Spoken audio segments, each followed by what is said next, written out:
যখন তারা এই সিদ্ধান্ত নিল, হযরত আসিয়া তখন আল্লাহর কাছে ফরিয়াদ করলেন, রব্বি বনিলি ইনদাকা বাইতান ফিল জান্নাতি ওয়া নাজ্জিনি মিন ফিরআউনা ওয়া আমালিহি মিনাল কওমিজ জালিমিন। সুবহানাল্লাহ বলেন। হযরত আসিয়া আল্লাহর কাছে ফরিয়াদ করে বললেন, হে আল্লাহ, তোমার কাছে আমার জন্য একটা স্পেশাল বালাগানা বানাও, তোমার কাছে আমি থাকতে চাই, আর ফিরআউন এবং তার দলবলের জুলুম থেকে আমাকে মুক্তি দান করো। এবার আমার আল্লাহ হযরত জিবরাইল আলাইহিস সালাতু ওয়াস সালামকে বলেন, হে জিবরাইল, যাও, আমি আমার আসিয়ার জন্য জান্নাতে আমার পাশে কোন বিল্ডিংটা তার জন্য বানাইছি সেই বিল্ডিং এর ফটোটা তার সামনে তুলে ধরো। হযরত আসিয়া আলাইহিস সালাতু ওয়াস সালামকে যখন বোল্ডার নিক্ষেপ করে পৃথিবী থেকে উঠিয়ে দেওয়া হবে, সেই মুহূর্তে জিবরাইল ফটো তুলে ধরছেন, আর দুনিয়ার থাকা অবস্থায় জান্নাতে কোন বালাগানা বানানো হয়েছে সেই বালাগানার দৃশ্য দেখে দেখে আল্লাহর বান্দি জান্নাতের স্থান দেখে দেখে দুনিয়া থেকে বিদায় নিয়ে গেছে। আল্লাহ সেই আয়াতের মধ্যে বলেন, লিল্লাহি মুলকুস সামাওয়াতি ওয়াল আরদ, আকাশ এবং জমিনের বাদশাহী আল্লাহর। বাদশাহী কার? আরো জোরে। আকাশ এবং জমিনের বাদশাহী আল্লাহর। যদিও দুনিয়াতে আমরা বহু মানুষের বাদশাহী দেখি, কেউ বাদশাহী ইউনিয়নের মধ্যে করে, কেউ থানা লেভেলে, কেউ জেলা লেভেলে, কেউ দেশ পর্যায়ে, কেউ গোটা বিশ্বের মধ্যে বাদশাহী করে, কিন্তু এই সমস্ত বাদশাহী আসল না নকল? আরো জোরে। গ্রামের মধ্যে যার একটু ব্রেইন ভালো, যার আকল একটু বেশি, উনি গ্রামের মুরল। হাসান মিসা গ্রামের মাতব্বর। এই গ্রামের মাতব্বর হওয়ার কারণে, গ্রামের মুরল হওয়ার কারণে, গ্রামের মুরল রে এই মাতব্বরকে খুশ না করলে ফুলিরেও বিয়া দেওয়া যায় না। হাসান মিসা ফেস লাগাই দেবে। এলা বহু মানুষ আছে, মাতব্বর খুশ না হইলে, মুরল খুশ না হইলে ফুলিরেও বিয়া দেওয়া যায় না। ইউনিয়ন চেয়ারম্যান, এক ইউনিয়ন চেয়ারম্যান হওয়ার কারণে মাঝে মধ্যে মানুষের সামনে দাপট দেখায়। এই ইউনিয়নে থানা প্রশাসন, দারোয়ান, ওসি কেউ আমার পারমিশন ছাড়া ঢুকতে পারবে না, এমন বলে না? বলে না? বলে। তাহলে এই ইউনিয়নের অঘোষিত বাদশাহ না? বাদশাহ নয়, বাদশাহ। কেউ ইউনিয়ন পর্যায়ে বাদশাহী দেখায়, কেউ জেলা পর্যায়ে বাদশাহী দেখায়, কেউ গোটা দেশের মধ্যে বাদশাহী দেখায়। দেশের প্রধানমন্ত্রী যিনি অথবা দেশের প্রেসিডেন্ট যিনি, উনার বরাত দিয়ে, উনার রেফারেন্স দিয়ে বহু মানুষ বড় বড় ধরনের অপরাধ করে না? করে না? পরিচয় দে আমি প্রধানমন্ত্রীর শালা অথবা প্রেসিডেন্টের ছোট ভাই, এইভাবে পরিচয় দিয়া বহু দাপট খাটায় না? খাটায় না? খাটায়। কোন মানুষ আছে গোটা পৃথিবীর মধ্যে বাদশাহী দেখাইতে চায়। আমেরিকার প্রেসিডেন্ট ডোনাল্ড ট্রাম্প আমাদের বাংলাদেশের চাইতে অন্তত 30 গুণ বড় হবে আমেরিকা, সেই আমেরিকার প্রেসিডেন্ট। আমেরিকার প্রেসিডেন্ট হওয়ার পরেও তারও পেট ভরে নাই, তারও চাহিদা পূরণ হয় নাই, সে এখন এশিয়ার দিকে হাত বাড়াইছে। গত কয়েকদিন আগে আফগানিস্তানে একটি হাফিজি মাদ্রাসার মধ্যে বোমা মারিয়া একটি মাদ্রাসার মধ্যে 120 জন কোরআনে হাফিজকে খতম করে দিয়েছে। এই কোরআনে হাফিজ যারা, এদের সাথে তার কোনো দুশ্মনী আসেনি? আছে। এরা নিষ্পাপ বাচ্চা, ছোট ছোট বাচ্চা, শুধু কোরআন তিলাওয়াত করতেছে। উদ্দেশ্য কোরআনে হাফিজ সেই সমস্ত বাচ্চা নয়, উদ্দেশ্য হচ্ছে এইভাবে Afghanistan, Pakistan, Libya, Iraq, Syria, ক্রমান্বয়ে গোটা বিশ্ব সে দখল করবে। যে মানুষই তার ক্ষমতার সামনে হুমকি হয়ে দাঁড়াবে তাকে সে পৃথিবী থেকে উঠিয়ে দিবে। এমন জালিম শাসক বর্তমানেও আছেন, অতীতেও ছিলেন, না ছিলেন না? আমরা একটা দেশ চায়না সম্পর্কে আমরা অনেকেই জানি। চায়না, আমরা কেউ কেউ বলি চায়না, কেউ বলেন চীন। এই চীন দেশ বিগত 70 বৎসর ধরে মুসলমানদের উপর অমানসিক নির্যাতন চালিয়ে আসতেছে। অমানবিক নির্যাতনের কারণে আজকে প্রায় 10 লক্ষ মানুষ একই এরিয়ার মধ্যে বন্দী অবস্থায় আছে। হাজার হাজার মুসলমান মসজিদে গিয়ে নামাজ পড়ার পারমিশন নাই, তারা রোজা রাখতে পারে না, নামাজ পড়তে পারে না, কোরআন তিলাওয়াত করার পারমিশন নাই।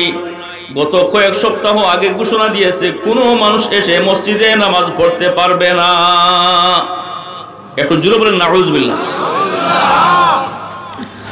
আল্লাহ সুবহানাহু ওয়া তাআলা মানুষকে ছাড় দেন কিন্তু ছেড়ে দেন না। ছাড় দেন, আরো জোরে বলেন।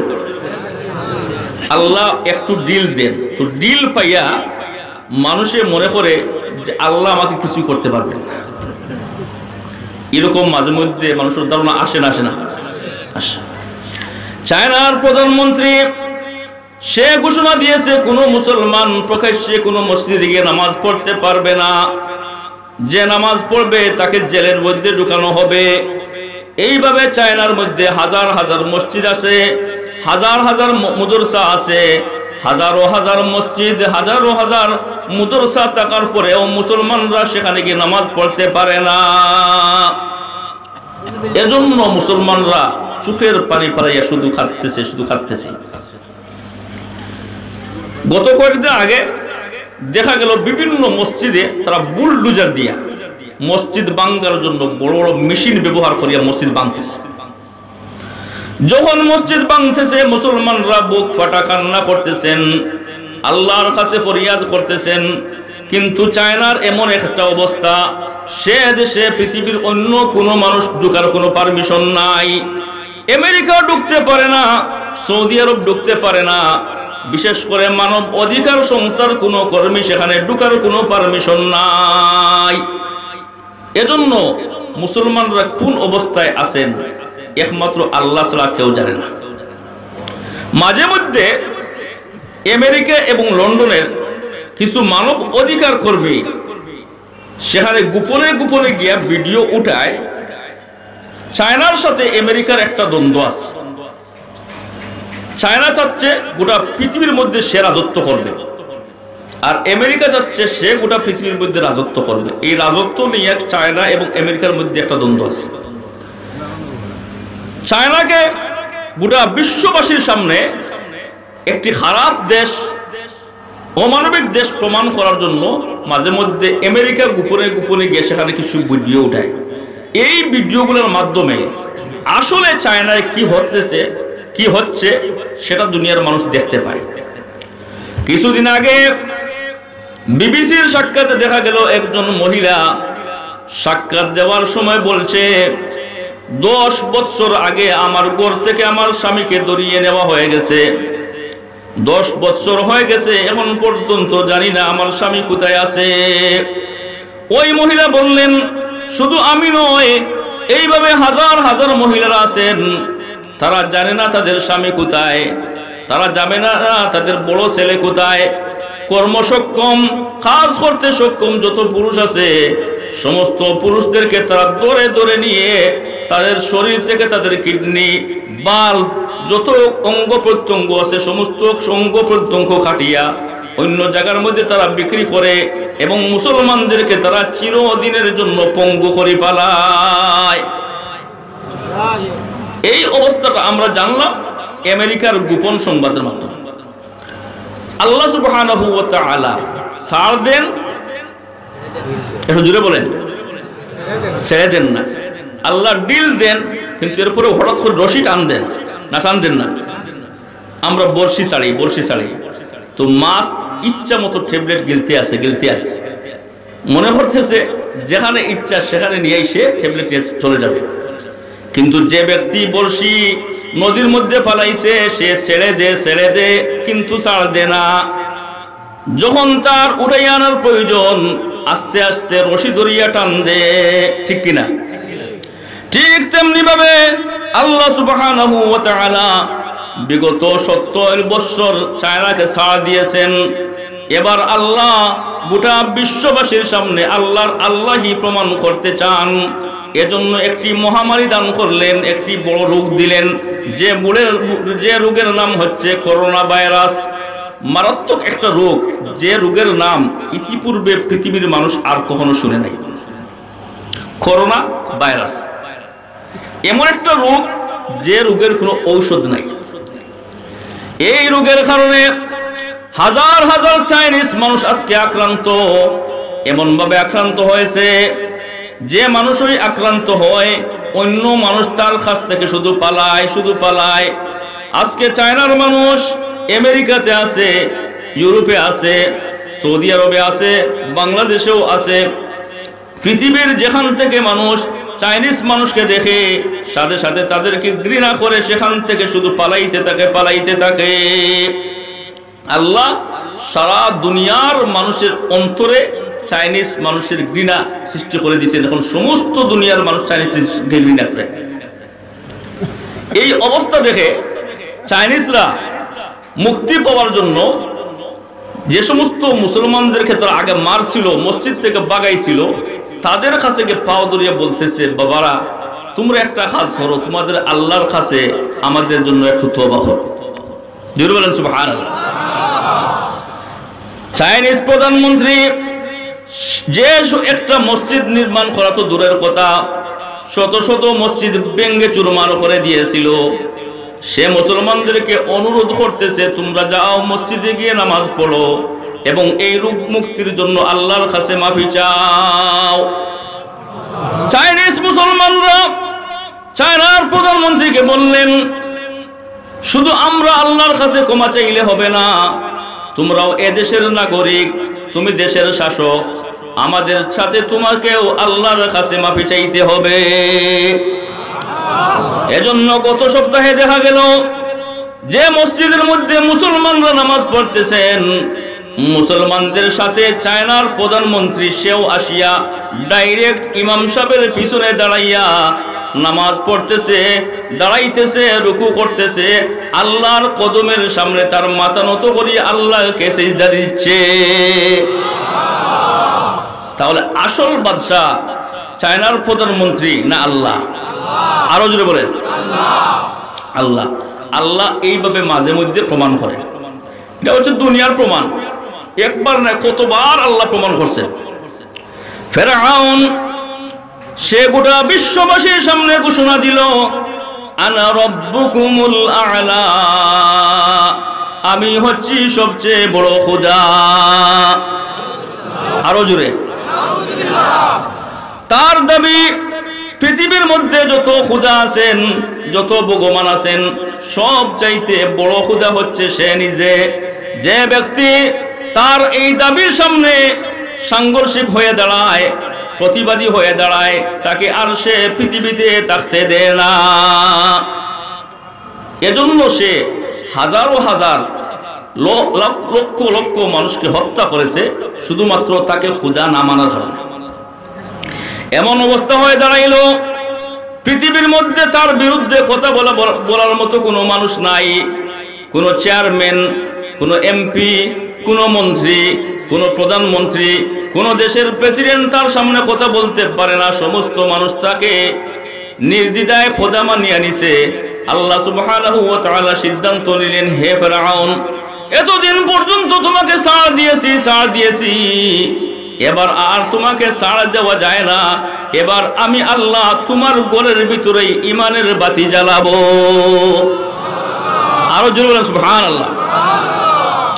তাফসীর ইবনে কাসীরের মধ্যে লেখেন, ফেরাউনের ঘরের একজন দাসী যার কাজ ছিল তার কন্যাদের চুল আঁচড়ানো, চুলকে পালিশ করার দায়িত্ব ছিল। একদিন ওই মহিলা চুল আঁচড়ানোর সময় হঠাৎ করে তার হাত থেকে চিরুনি মাটির মধ্যে পড়ে গেল। চিরুনি যখন পড়ে গেছে, ওই চিরুনিকে উঠানোর সময় বলল বিসমিল্লাহির রহমানির রহিম। সবাই আমার সাথে পড়েন, বিসমিল্লাহির রহমানির রহিম। যখন ফেরাউনের দাসী আল্লাহর নামে চিরুনি উঠাইল, ফেরাউনের কন্যাগণ অবাক অবাক। এতদিন পর্যন্ত বাবা ছাড়া তারা কাউকে খোদা বলিয়া জানে না। এখন হঠাৎ করে দেখা গেল তাদের ঘরের কর্মচারিণী, তাদের ঘরের দাসী মহিলা, সেই তাদের বাবাকে খোদা মানে না। সুবহানাল্লাহ হইতা না?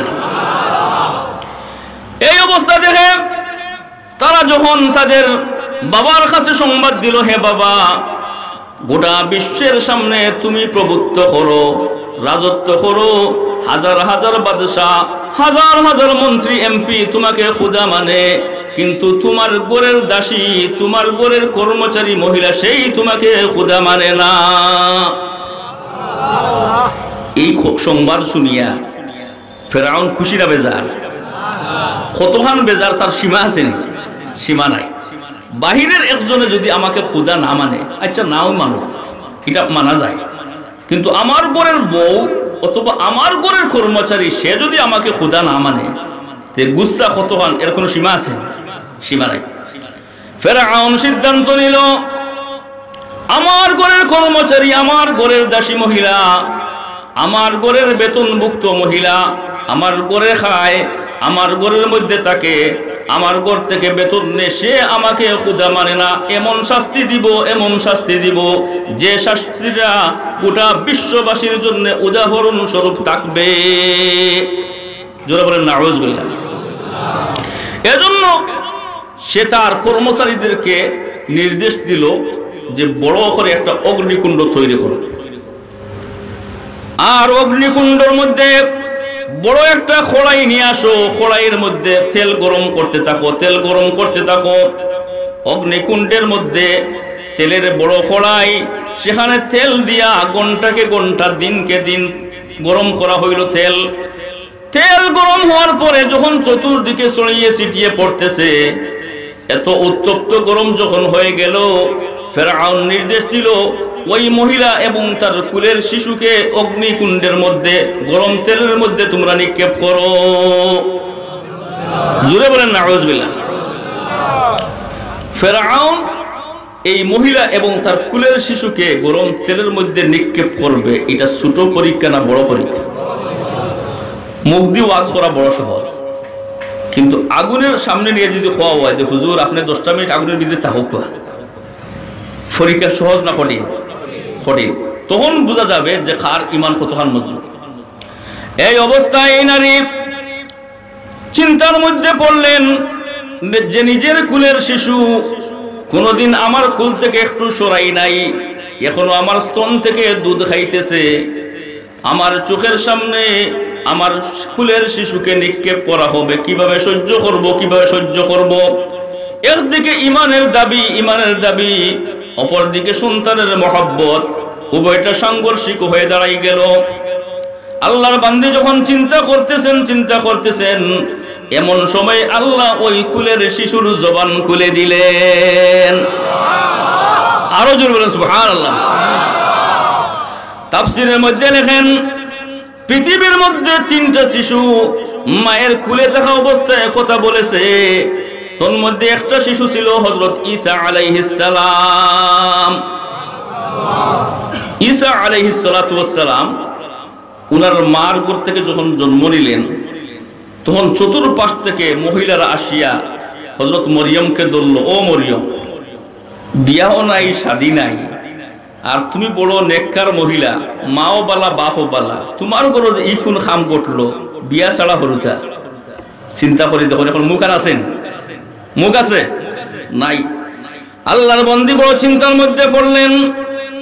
চিন্তার মধ্যে পড়ার পরে আল্লাহ নিজে উনাকে শিখাই দিলেন, তুমি বলো আমি 3 দিনের জন্য রোজা রাখছি না কথা বলার, 3 দিন পর্যন্ত আমি কোনো কথা বলবো না। ফাআশারাত ইলাইহি, তিনি ওই ছোট শিশুর দিকে ইশারা করলেন। আল্লাহ ওই ছোট শিশুর জবান খুলে দিলেন। ছোট শিশু বললেন, ক্বালা ইন্নী আবদুল্লাহ, ক্বালা ইন্নী আবদুল্লাহ আতানিয়াল কিতাবা ওয়া জাআলানি নাবিয়্যা ওয়া জাআলানি মুবারাকান আইনামা কুনতু ওয়া আওসানি বিস-সালাতি ওয়াজ-যাকাতি মা দুমতু হাইয়্যা। জোরে বলেন সুবহানাল্লাহ। মায়ের পরিচয় দেওয়ার প্রয়োজন হয় নাই।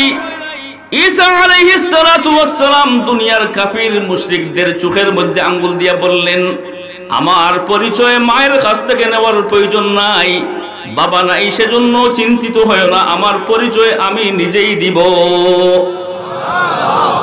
আমার পরিচয় কি? ইন্নী আবদুল্লাহ, আমি হচ্ছি আল্লাহর গোলাম। সুবহানাল্লাহ। এই হলো একটা শিশু। আর আরেকটা শিশু হচ্ছে ওই ফেরাউনের দাসীর কুলের শিশু। ফেরাউনের দাসীর কুলের শিশুকে যখন গরম তেলের মধ্যে নিক্ষেপ করা হবে, মা চিন্তিত, মা চিন্তিত। এখন কি করবেন, এখন কি করবেন? আল্লাহ সুবহানাহু ওয়া তাআলা ওই কুলের শিশুর জবান খুলে দিলেন। ওই শিশু যখন অগ্নিকুণ্ডের মধ্যে পড়তেছে, গরম তেলের মধ্যে পড়তেছে, তখন বলল, হে মা শুনো, ইন্না আযাবাদ দুনিয়া আহওয়ানু মিন আযাবিল আখিরাহ। হে মা শুনে রাখো, শুনে রাখো, দুনিয়ার কষ্ট, দুনিয়ার তকলিফ আখিরাতের কষ্টের তুলনায় অতি সহজ। হে মা শুনে রাখো, যদিও তুমি দেখতেছো এটা অগ্নিকুণ্ড, অগ্নিকুণ্ড, আসলে অগ্নিকুণ্ড নাই, আল্লাহ এই অগ্নিকুণ্ডকে জাহান্নামের বাগান বানাই দিয়েছেন। আরো জোরে বলেন সুবহানাল্লাহ। এই কথা যখন মা শুনলেন, মার ঈমান কমছে, আরো জোরে, মার ঈমান বাড়ছে। মা তখন বললেন, হে ফেরাউন, হে ফেরাউন, শুনে রাখো, একবার নয়, দুইবার নয়, শতবার আমার কুলের ছেলেকে এবং আমাকে যদি গরম তেলের মধ্যে নিক্ষেপ করা হয়, শতবার গরম তেলের মধ্যে নিক্ষেপ হতে রাজি, কিন্তু আমার প্রভু আল্লাহর সাথে সম্পর্ক ছিন্ন করতে রাজি নয়। এতদিন পর্যন্ত আমি আমার ঈমানকে লুকিয়ে রাখছিলাম, এতদিন পর্যন্ত আমার ঈমানকে ঘোষণা করি নাই, আজকে লক্ষ লক্ষ মানুষের সামনে আমি ঘোষণা করলাম, হে ফেরাউন, তোমার সাথে সম্পর্ক ছিন্ন করলাম, আর চিরদিনের জন্য আমার মুনিব, আমার খালিক, আমার মালিক আল্লাহর সাথে সম্পর্ক জুড়লাম। ফেরাউন ভাবছিল যে এই শাস্তি দেখিয়া এই মহিলা ভয় পাবে, যা চিন্তা করছিল তার বিপরীত করছে না, করছে না। একদিকে তার কর্মচারী মহিলা অগ্নিকুণ্ডের মধ্যে নিক্ষিপ্ত হচ্ছে, এই দৃশ্যটা ফেরাউনের স্ত্রী আসিয়া দূর থেকে দেখতেছেন, দূর থেকে দেখতেছেন। দেখার পরে নিজেকে ধিক্কার দিলেন, হে আসিয়া, তুমি তোমার ঈমানকে ঘোষণা করতে পারো নাই, কিন্তু ফেরাউনের কর্মচারী মহিলা, ফেরাউনের দাসী, সে তো লক্ষ মানুষের সামনে তার ঈমান ঘোষণা করলো। ফেরাউনের স্ত্রী আসিয়া আলাইহিস সালাতু ওয়াস সালাম এখন ঈমান, অন্তরের মধ্যে ঈমানের আগুন জ্বলে উঠতেছে, জ্বলে উঠতেছে। সিদ্ধান্ত নিলেন, এতদিন পর্যন্ত ঈমান লুকিয়ে রাখছিলাম, এতদিন পর্যন্ত গোপন রাখছিলাম, কাউকে বলি নাই, আর গোপন রাখা যাবে না, আর লুকিয়ে রাখা যাবে না। এবার আমি নির্দ্বিধায় ঘোষণা করলাম, হে ফেরাউন শুনো, হে ফেরাউন শুনো, তুমি আমার খোদা নয়, তুমি আমার প্রভু নয়, তোমার খোদা আমার খোদা, বিশ্ববাসীর খোদা হচ্ছেন আমার আল্লাহ। একবার দিল থেকে বলেন, আল্লাহ আল্লাহ আল্লাহ আল্লাহ আল্লাহ আল্লাহ। ফেরাউনের অবস্থা এখন কি? যে ফেরাউন ভাবছিল গোটা পৃথিবীর মধ্যে রাজত্ব করবে, গোটা পৃথিবীর মানুষের সামনে প্রমাণ করবে সে খোদা। পৃথিবীর মানুষ তাকে খোদা মানা তো দূরের কথা, নিজের আপন স্ত্রী ঘোষণা করতেছে এখন থেকে তোমার সাথে সম্পর্ক ছিন্ন করলাম, আর মনিব আমার খালিক আল্লাহর সাথে সম্পর্ক জুড়লাম। ফেরাউনের গুছা কমছে খিতা মন হলো, কতক্ষণ বাড়ছে সীমা আছে নাই। এবার ফেরাউন সিদ্ধান্ত নিল, আগে তো আমার দাসীকে গরম তেলের মধ্যে নিক্ষেপ করছিলাম, এখন আরো শক্তভাবে এমন সিদ্ধান্ত নিল আমার স্ত্রীকে এমন শাস্তি দিব, এমন শাস্তি দিব যে শাস্তি দেখার পরে আর পৃথিবীতে কোনো মানুষ আল্লাহর প্রতি ঈমান আনতে সাহস করবে না। আল্লাহ বলেন কি, ওয়ামাকারু ওয়ামাকারাল্লাহ ওয়াল্লাহু খায়রুল মাকিরিন। কাফির মুশরিক যারা তারা ষড়যন্ত্র করে আর আল্লাহ কৌশল অবলম্বন করেন, আল্লাহ হচ্ছেন উত্তম উত্তম কৌশল অবলম্বনকারী। জোরে বলেন সুবহানাল্লাহ। ফিরআউনের স্ত্রীকে শাস্তি দেওয়া হবে। কেমন শাস্তি দেওয়া হবে? মন্ত্রী পরিষদের সাথে পরামর্শ হয়েছে, সবাই যার যার মতো পরামর্শ দিছে, বলে আজকে চান্স পাইছে বাদশাহ, যে বাদশার বউরে আজকে শাস্তি দেবইব, এতে অন্যরা খুশি না বেজার? খুব ভালো হল খুশি। অতদিন আমরা শাস্তি দিছো, এখন নিজের হাতে নিজের বউরে শাস্তি দেও, তো বউও শাস্তি বুক করবো, আর ভিতরে ভিতরে তুমি নিজেও শাস্তি বুক করবা। যার যতটুকু ইচ্ছা আছে ইচ্ছা মতো সবে পরামর্শ দিছে। ফেরাউন তার মন্ত্রী পরিষদের পরামর্শ অনুযায়ী স্ত্রীকে নির্মমভাবে হত্যা করার জন্য সিদ্ধান্ত নিল। আপন স্ত্রীর এক হাতে একটা পেরেক মারল, ডান হাতে একটা লোহার পেরেক, বাম হাতে লোহার একটা পেরেক, ডান পায়ে লোহার একটা পেরেক, বাম পায়ে লোহার একটা পেরেক। এইভাবে 4টা পেরেক মারার পরে ওই মহিলার উপর অকথ্য ভাষায় গালিগালাজ চললো, নির্মম নির্যাতন চললো। যখন নির্মম নির্যাতনের কারণে হযরত আসিয়া আলাইহাস সালাতু ওয়াস সালাম ছটফট করতেছেন। এমত অবস্থায় ফেরাউন বলল, হে আমার স্ত্রী, শুনে রাখো, তুমি হচ্ছ দুনিয়ার মধ্যে সবচেয়ে ভালো নারী। তোমার টাকা পয়সার অভাব নাই, তোমার রাজত্বের অভাব নাই, তোমার বিলাসিতার কোনো অভাব নাই, সব কিছুর ব্যবস্থা আমি করে রাখছি। কিন্তু আমার সাথে সম্পর্ক ছিন্ন করার কারণে, আল্লাহর সাথে সম্পর্ক জোড়ার কারণে আজকে তুমি এই শাস্তি ভোগ করতেছো। শুধু একবার মুখ দিয়ে বলো আল্লাহর সাথে সম্পর্ক ছিন্ন করলাম, আর পুনরায় ফেরাউনের সাথে সম্পর্ক স্থাপন করলাম, সাথে সাথে তোমাকে মুক্তি দেওয়া হবে। এই পরীক্ষাটা কঠিন না সহজ? কত বড় কঠিন! ডান হাতে পেরেক মারা, বাম হাতে পেরেক মারা, ডান পায়ে পেরেক মারা, বাম পায়ে পেরেক মারা, আর কাপড় চোপড় ছড়াইয়া নির্মম নির্যাতন করতেছে। এই নির্যাতনের সময়ও হযরত আসিয়া আলাইহাস সালাতু ওয়াস সালাম ঈমানকে ঠিক রেখে, ঈমানের উপর অবিচল অটল থেকে নির্দ্বিধায় ঘোষণা করলেন, হে ফেরাউন, শুনে রাখো, একবার নয়, দুইবার নয়, শতবার যদি আমাকে এইভাবে শাস্তি দেওয়া হয়, তবু আমি আল্লাহ থেকে মুখ ফিরাইতে রাজি নই। শতবার এইভাবে নির্মম শাস্তি ভোগ করতে রাজি, কিন্তু আল্লাহ থেকে আমি মুখ ফিরাইতে রাজি নই।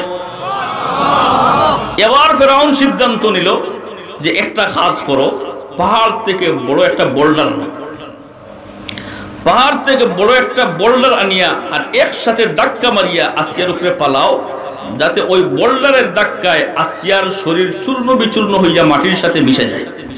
জোরে বলেন নাউযুবিল্লাহ।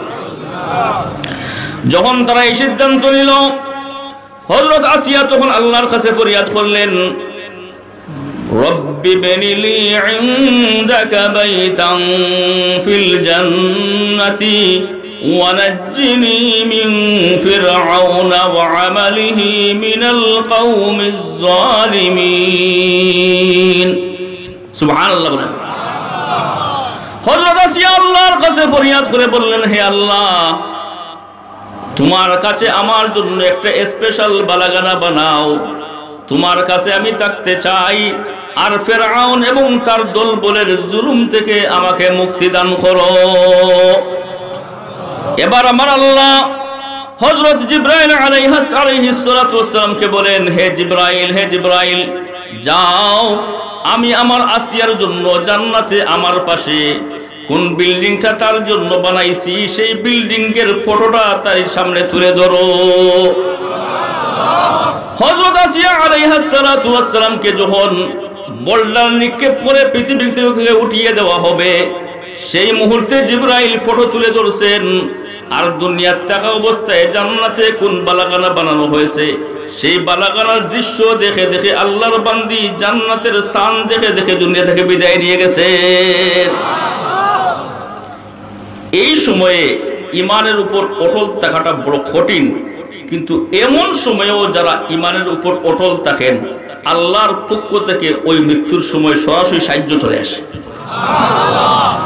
আল্লাহ কোরআনে বলেন, ইন্নাল্লাযীনা ক্বালু রাব্বুনাল্লাহু সুম্মা ইসতাকামু তাতানাজ্জালু আলাইহিমুল মালাঈকাতু আল্লা তাখাফু ওয়া লা তাহজানু ওয়া আবশিরু বিল জান্নাতিল্লাতী কুনতুম তুআদুন।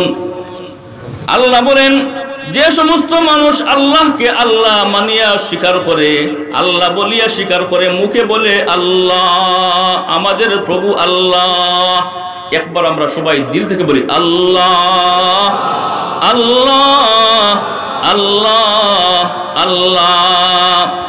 আল্লাহ বলেন, যে সমস্ত মানুষ জবান দিয়ে উচ্চারণ করে আমাদের প্রভু আল্লাহ, আর এর উপর এই কথার উপর অবিচল থাকে, অটল থাকে, এই ব্যক্তির মৃত্যুর সময় আল্লাহ স্পেশাল ফেরেশতা তার কাছে পাঠান। আর ফেরেশতাগণ আসিয়া বলেন, আল্লাহ তাখাফু ওয়া লা তাহজানু ওয়া আবশিরু বিল জান্নাতিল্লাতী কুনতুম তুআদুন। হে আল্লাহর বান্দা, তোমার কোনো ভয় নাই, তোমার কোনো চিন্তা নাই। দুনিয়ার মধ্যেও আমরা তোমার সাথী ছিলাম, কবরেও তোমার সাথী থাকবো, হাসরের ময়দানেও তোমার সাথী থাকবো, জান্নাত পর্যন্ত পৌঁছাই দেওয়া পর্যন্ত আমরা তোমার সাথে আছি। এই সময়ে ইমানের স্বাদ কিছু মানুষ দুনিয়া থেকে বুক করিয়া দুনিয়া থেকে বিদায় নিছে। আমি কিছু ঘটনা বলবো, শুনতে রাজি আছেন? হাত তুলে বলেন ইনশাআল্লাহ, আরো জোরে ইনশাআল্লাহ। হযরত খুবাইব রাদিয়াল্লাহু আনহু ইসলাম গ্রহণ করার কারণে কাফেররা ওনাকে ধরে নিয়ে গেছে, যুদ্ধের ময়দান থেকে ধরে নিয়ে গেছে। ধরে নিয়ে যখন তারা ফাঁসি কাষ্ঠের মধ্যে ঝুলাবে, এমত অবস্থায় ফাঁসি কাষ্ঠ রেডি, চতুর্দিক থেকে শত্রুরা ঘেরাও করে ফেলছে, তীর নিক্ষেপ করে, বিভিন্ন ধরনের অস্ত্র নিক্ষেপ করে লোমহর্ষক ভাবে ওনাকে হত্যা করা হবে। এই মুহূর্তে দাঁড়িয়া এক শত্রু তাকে বলল, হে খুবাইব, তুমি যদি এই কথাটা বলো যে আমার স্থানে মুহাম্মদকে নিয়ে আসা হোক আর আমাকে মুক্তি দেওয়া হোক, শুধু এতটুকু বললেই তোমাকে মুক্তি দেওয়া হবে। ফাঁসি কাষ্ঠে উঠতেছেন আর চতুর্দিকে শত্রুরা তীর, বল্লম, তলোয়ার, যার যা কিছু ছিল সব কিছু নিয়ে দাঁড়ানো। তাফসীরের মধ্যে লেখেন, ওনাকে যখন হত্যা করা হয় ওনার শরীরকে এত বেশি ক্ষতবিক্ষত করা হয়েছিল যে চালনের মতো গোটা শরীর হয়ে গেছিল। আল্লাহর বান্দাকে যখন ফাঁসি কাষ্ঠে ঝুলানো হবে সেই মুহূর্তে যখন বলা হয়েছিল শুধু মুখ দিয়ে এতটুকু বলো, আমার স্থানে মুহাম্মদকে নিয়ে আসা হোক আর আমাকে মুক্তি দেওয়া হোক, এতটুকু বললেই তোমাকে মুক্তি দেওয়া হবে, ছেড়ে দেওয়া হবে। খুবাইব রাদিয়াল্লাহু তাআলা বলেন, হে কাফিররা শোনো, আমাকে একবার নয়, দুইবার নয়, যদি শতবার ফাঁসি কাষ্ঠে ঝুলানো হয়, শতবার ফাঁসি কাষ্ঠে ঝুলতে রাজি, কিন্তু আমার জবান দিয়ে সেই কথা একবার বলতেও রাজি নয়। মুহাম্মদুর রাসূলুল্লাহ সাল্লাল্লাহু আলাইহি ওয়াসাল্লামের পায়ের মধ্যে একটা কাঁটা বিদ্ধ হোক, সেটাও আমি বরদাস্ত করতে রাজি নয়, শতবার ফাঁসি কাষ্ঠে ঝুলতে রাজি। অনুরূপভাবে যায়েদ ইবনে দাসিনা রাদিয়াল্লাহু তাআলা কে যখন হত্যা করা হবে, ফাঁসি কাষ্ঠে ঝুলানো হবে, সেই মুহূর্তে আবু সুফিয়ান বলেছিল, হে যায়েদ ইবনে দাসিনা, শুধু তুমি মুখ থেকে এই কথাটা বলো যে আমাকে ছেড়ে দেওয়া হোক আর আমার স্থানে মুহাম্মদকে ফাঁসি কাস্টে ঝুলানো হোক, এই কথাটুকু বললেই তোমাকে মুক্তি দেওয়া হবে। আর মুহাম্মদকে আমরা পাবো না, মুহাম্মদকে সে স্থানে নিয়ে আসাও সম্ভব নয়, শুধু মুখ থেকে বললেই কথাটা বাহানা করে তোমাকে মুক্তি দিয়ে দেওয়া হবে। যায়েদ ইবনে দাহিনা রাদিয়াল্লাহু তাআলা আনহু তখন বলেছিলেন, হে কাফেররা শুনো, একবার নয় দুইবার নয়, শতবার যদি আমাকে ফাঁসি কাস্টে ঝুলানো হয়, তবুও যায়েদ ইবনে দাসিনার মুখ থেকে এ কথা কখনো বলা সম্ভব নয়। শতবার ফাঁসি কাস্টে ঝুলতে রাজি, কিন্তু আমার প্রাণের বিনিময়ে মুহাম্মদুর রাসূলুল্লাহ সাল্লাল্লাহু আলাইহি ওয়াসাল্লামের পায়ের মধ্যে একটা কাঁটা বিদ্ধ হোক, সেটাও বরদাস্ত করতে রাজি নয়। এটাই হচ্ছে ঈমান।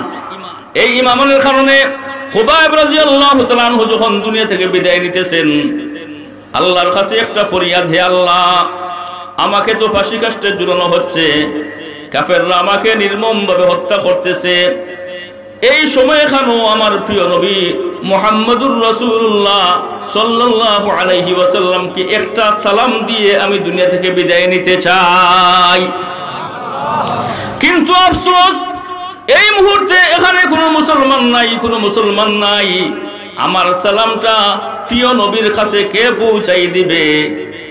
তখন তিনি আল্লাহর হাওলা করলেন, আল্লাহ, আমার সালামটা তুমি আল্লাহ মুহাম্মদুর রাসূলুল্লাহ সাল্লাল্লাহু আলাইহি ওয়াসাল্লাম পর্যন্ত পৌঁছাই দেও। যে মুহূর্তে দূর থেকে মুহাম্মদুর রাসূলুল্লাহ সাল্লাল্লাহু আলাইহি ওয়াসাল্লাম বলেন, ওয়া আলাইকাস সালাম ইয়া খুবাইব, কত দূর থেকে সেখানে বললেন, এই আওয়াজটা পৌঁছে দিয়েছেন কে? আরো জোরে, আল্লাহ। তো ঈমানের উপর অটল অবিচল থাকলে আল্লাহ ওই কঠিন মুহূর্তের মধ্যেও আপনাকে সাহায্য করবেন। তাই কখনো মুসিবত আসবে, কখনো বিভিন্ন ধরনের প্রবলেম দেখা দিবে, মুসিবতের সময়, বিপদের সময় আমরা সবাই যেন ঈমানের উপর অটল অবিচল থাকি। আল্লাহ যেন তৌফিক দেন, সকলে বলি আমিন। যে আয়াত তিলাওয়াত করেছি সেই আয়াতে আল্লাহ বলেন কি, লিল্লাহি মুলকুস সামাওয়াতি ওয়াল আরদ ইয়াখলুকু মা ইয়াশাউ ইয়াহাবু লিমান ইয়াশাউ ইনাসান ওয়া ইয়াহাবু লিমান ইয়াশাউ যুকুর। আকাশ এবং জমিনের বাদশাহী আল্লাহর। বাদশাহী কার? আল্লাহ। এই বাদশাহী, আসল বাদশাহী আল্লাহ দেখাইবেন দুনিয়াতে না কিয়ামতের দিন? কিয়ামতের দিন। দুনিয়াতে আল্লাহ যদিও মাঝে মধ্যে বাদশাহী দেখান, কিন্তু আসল বাদশাহ যে আল্লাহ কোন দিন দেখাইবেন?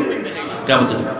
লিমানিল মুলকুল ইয়াউম লিল্লাহিল ওয়াহিদিল কাহ্হার। কিয়ামতের দিন সমস্ত মখলুককে লক্ষ্য করে আল্লাহ বলবেন, আজকের দিবসে বাদশাহী কার?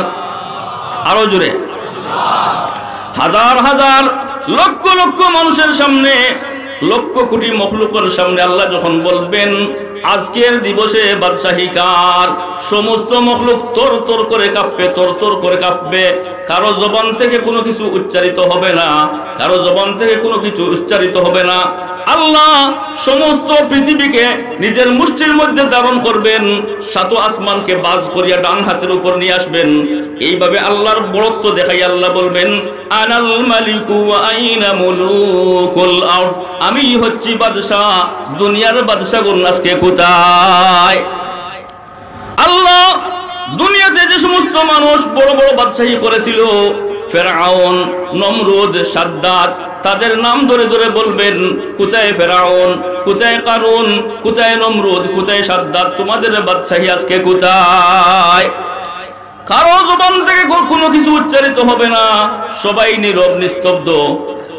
তখন আমার আল্লাহ নিজেই জবাব দিবেন, লিল্লাহিল ওয়াহিদিল কাহ্হার, মহাপরাক্রমশালী আল্লাহর জন্য আজকে বাদশাহী। জোরে বলেন সুবহানাল্লাহ। এই আল্লাহর বাদশাহী প্রমাণ করার পরে আল্লাহ কি বলছিলেন সেটা উদ্দেশ্য ছিল আমার, শুধু অনুবাদ করে শেষ করতেছি। আল্লাহ বলেন, ইয়াখলুকু মা ইয়াশা, যার হাতে বাদশাহী, তিনি যা ইচ্ছা তা সৃষ্টি করেন। ইয়াহাবু লিমান ইয়াশাউ ইনাসা, যাকে ইচ্ছা কন্যা সন্তান দান করেন। ওয়া ইয়াহাবু লিমান ইয়াশাউ যুকুর, যাকে ইচ্ছা পুত্র সন্তান দান করেন। আও ইউযাউযুহুম যুকরানা ওয়া ইনাসা, কাউকে ছেলেও দেন মেয়েও দেন। ওয়া ইয়াজআলু মান ইয়াশাউ আকিমা, কাউকে বন্দা রাখেন, ছেলেও নাই মেয়েও নাই। তাহলে এই সব কিছু ঘুরাইয়া উদ্দেশ্য হচ্ছে ছেলে দেওয়ার মালিককে, মেয়ে দেওয়ার মালিককে। আমরা যে মেয়ে হইলে বউকে দোষ দেই, স্ত্রীকে দোষ দেই, এটা ঠিক না বেঠিক? ছেলে দেওয়ার মালিককে, মেয়ে দেওয়ার মালিককে আল্লাহ। আমরা ছেলে হইলে খুশি, মেয়ে হইলে খুশি নাই। সংক্ষেপে 1 মিনিটের ভিতরে শেষ করতেছি। নবী করিম সাল্লাল্লাহু আলাইহি ওয়াসাল্লাম বলেন, যে হাদিস পাঠ করেছি সেই হাদিসে, মানি বিতুলিয়া বিশাইইম মিনাল বানাতি ফাসাবারা আলাইহিন্না কুন্না লাহু হিজাবাম মিনান নার।